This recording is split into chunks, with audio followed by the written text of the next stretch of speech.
আমাদের কলকাতায় কেমন ঠান্ডা পড়েছে, কাচে জল হয়ে গেছে।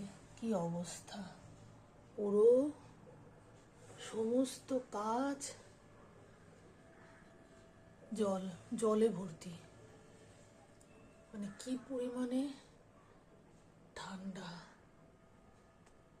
পড়েছে, এই যে বেয়ে বেয়ে পড়ছে। এই যে কি অবস্থা, আমরা শীতে জমে যাচ্ছি। আমাদের অভ্যাস নেই পশ্চিমবঙ্গবাসীদের। বাইরের অবস্থা খুব শোচনীয়, বাড়ির বাইরে ভীষণ ঠান্ডা। অসুবিধা অ্যাকচুয়াল হচ্ছে আমাদের তো শীত পড়ে না সেরকমভাবে।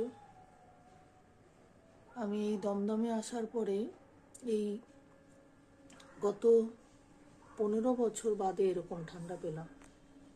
দমদমে এসেছি 2010 সালে, এরকম ঠান্ডা আমি পাইনি। এবার যে এরকম ঠান্ডা পেয়েছি, লেপে শীত মানাচ্ছে না। আর আমাদের তো সমস্ত পাতলা কম্বল গায়ে দেওয়া অভ্যাস।